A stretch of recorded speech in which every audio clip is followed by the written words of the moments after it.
The Landlord of Dust and Gold. Part 1. The rise of Haji Karim Shah.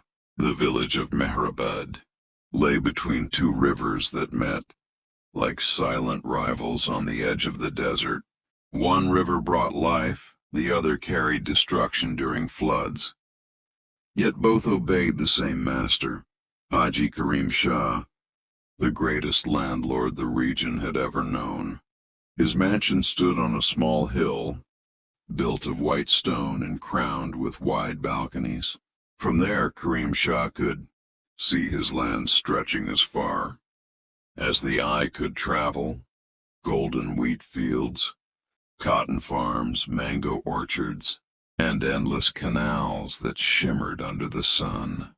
People said that if a bird started flying from one corner of his property, it would grow tired before reaching the other end.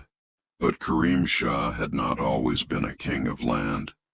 A poor beginning. He was born in a mud house at the edge of Mehrabad. His father, Rashid Shah, was a tenant farmer who worked on another man's land. Rashid died when Karim was only 12, leaving behind debt, a weak mother, and two younger sisters. The landlord of that time, Malik Ghulam Dastgir, was a cruel man.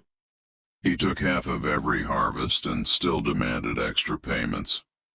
When Rashid Shah died, Malik tried to seize the family's small cattle and tools.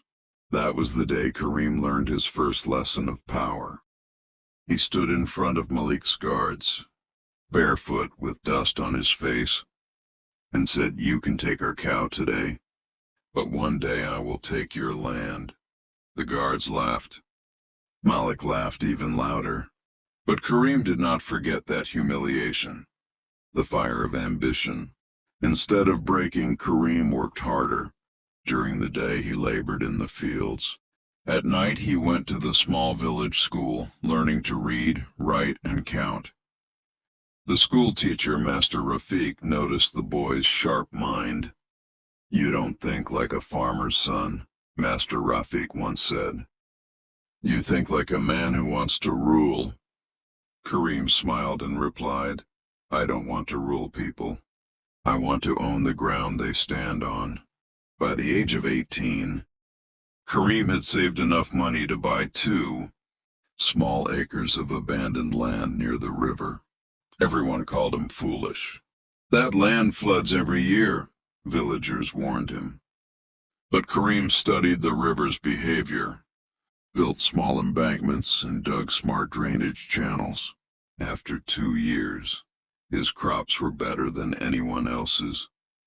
Slowly, he bought more land from poor farmers, widows, and desperate families. Some said he was clever, others said he was heartless.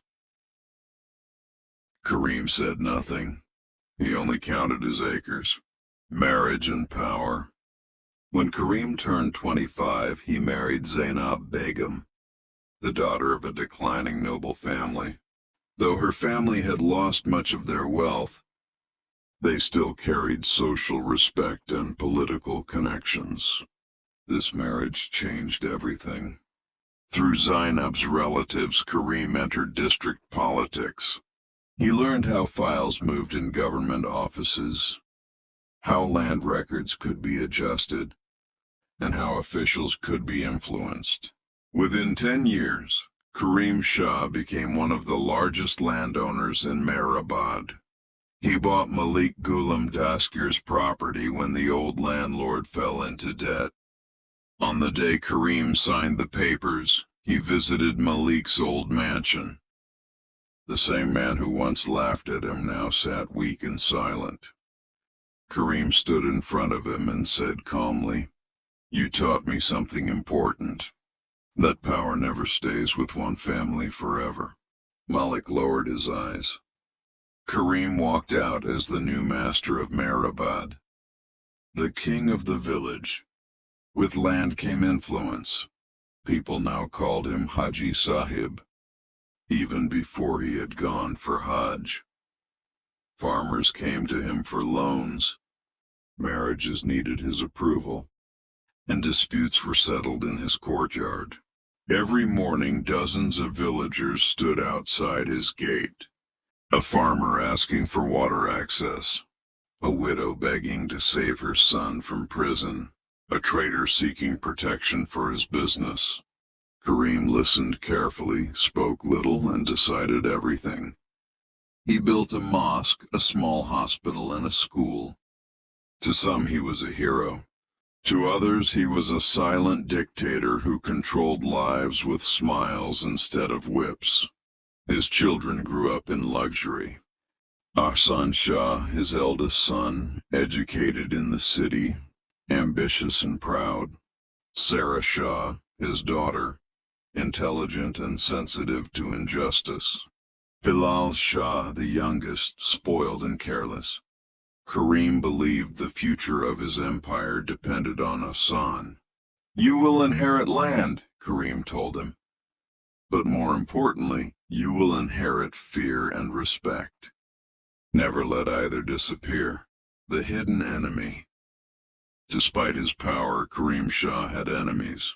One of them was Naveed Khan, a former friend who had helped Karim in early business.